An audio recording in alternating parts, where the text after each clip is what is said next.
So we right here on Astoria and 78th Street waiting for the Q69 bus. So as we wait, the bus is supposed to be here shortly. So we're going to wait right here for the bus. And we're going to enjoy the day. So we go right here for the bus, right? It's 8:41. So the bus is going to be in the next 5 minutes. So I'm going to get off. I'm traveling to the last stop. That's 28th and Queensboro Plaza. And I'm going to transfer to the B62 to get home. I'm going to take the B62 to Broadway.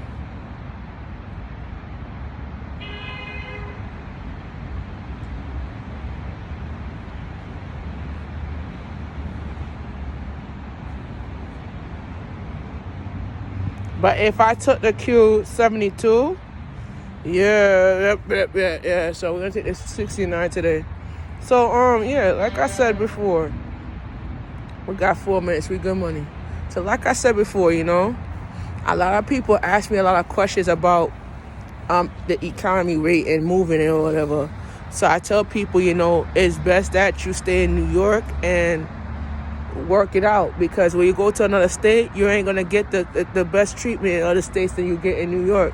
In New York, you get a brighter future, and the jobs them are better in New York than in other states, and you're getting the best type of treatment in New York. But some people feel that they feel differently because there's a lot of negative in the area we live at. So I tell people my best bet is to stay in New York, because if you go to areas like Texas and certain areas, a lot of people move from Texas to New York, and the income rate is like, let's say the income rate in Texas is lower.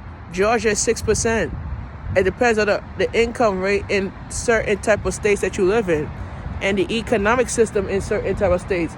So if I look at Connecticut, a lot of people say Connecticut, it's better living in Connecticut. But yeah, it is better living in Connecticut. But but the jobs in Connecticut is actually lower. But the issue is in Connecticut, your haircut is actually $35 in Connecticut. In Brooklyn, it's $25.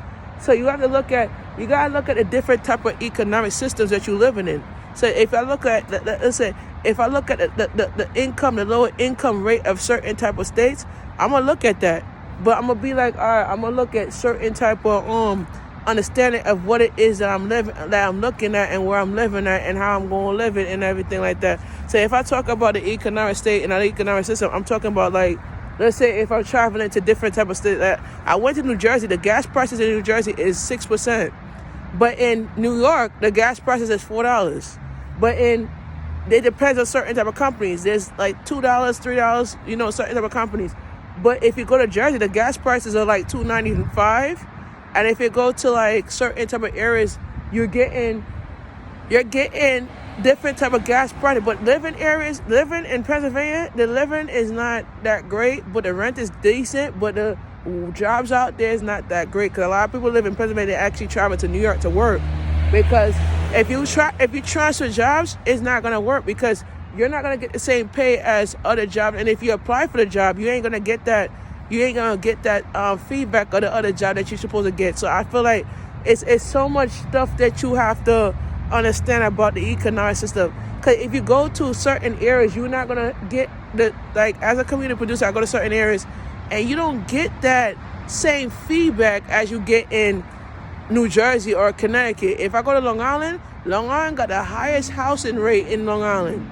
If you go to certain type of states, you ain't gonna get the housing rate in that state. So I'm just letting you know, you're looking at the economic system in that state. So we're waiting for the 69. It's about to pull in right now. So I'm about to go on the bus right now, and I'm gonna head over to Long Island City. See you in Long Island City, Queens. All right.